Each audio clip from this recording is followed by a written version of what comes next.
We're so very happy to continue our knowledge sharing mission through these chats with marketing leaders from all over the world, and we couldn't be more excited to have Shanker Sareen with us today from Tenable. How did you end up becoming the India and SAARC head of marketing of Tenable? I would say it's an interesting journey. I used to work for Cisco. I was doing an interesting enterprise marketing and digital transformation role. And Cisco, if you're familiar, has a huge ammunition of solutions. So the arsenal is always full. And the idea of working for a more niche organization or a smaller solution set, if you call it. And that's when option opened up, had lots of discussions with some interesting people, went through the motion and realized this is where I would love to work. So that's why Tenable happened. And I'm so glad Tenable happened. For those who don't know already, what does Tenable do? Think of Tenable as a cyber security organization, which is very niche and focused on the vulnerability management space. Our vision is to empower all organizations to first visualize what their risk factors are, and then we help them to reduce their cybersecurity risk. So it's something which is gaining big market potential on this side, and we're just in the right space in the right time. So we are, in a way, the leaders in the vulnerability management space. What is one advice that you have received as a marketing leader that's been particularly valuable to you? One of the most interesting advice that my manager at IBM shared with me, she said, just do something wacky, more of a big idea that you passionately believe in. And if you succeed, you get all the laurels. And if you fail, you've got me backing you up. So I think the big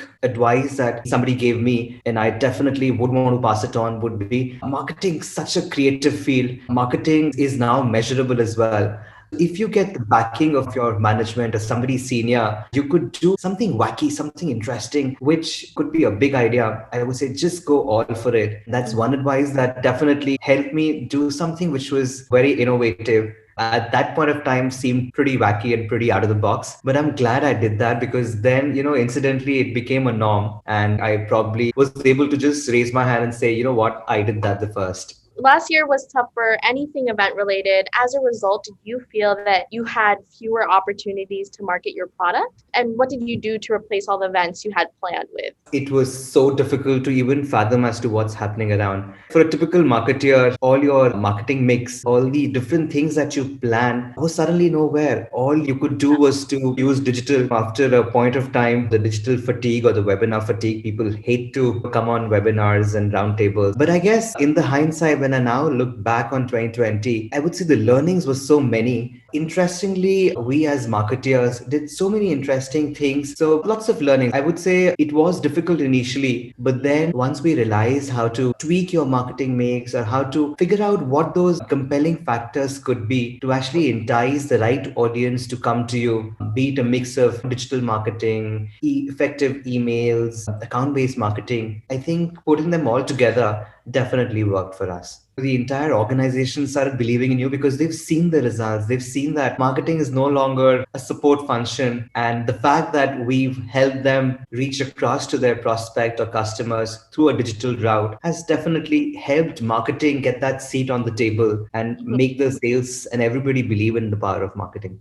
In your opinion, what does the future of events landscape look like? Are virtual events here to stay? I would say it definitely would be a kind of a hybrid model. Virtual events are not going anywhere. We've tested the waters. We've seen that it definitely works. So 2020 definitely was a blessing in disguise. Definitely more of a litmus test that yes, digital tactics and virtual events do work. So I foresee a mix of physical and virtual, probably physical events that do have a shade of virtual component. So I would say it'll be a kind of a blend of both the things happening together. What are you most excited for about 2021? I'm super excited about a couple of things. One, we've been growing our India market really well. So I'm super happy because we are planning to take a very aggressive target. So I'm all geared up to help my sales team to meet that. Second, I've planned some real interesting campaigns. I'm working on a kind of a relationship campaign, which I plan to kick off ASAP. I think that's it for today. Thank you so much, Shanker. And I can't wait for our next catch. Have fun.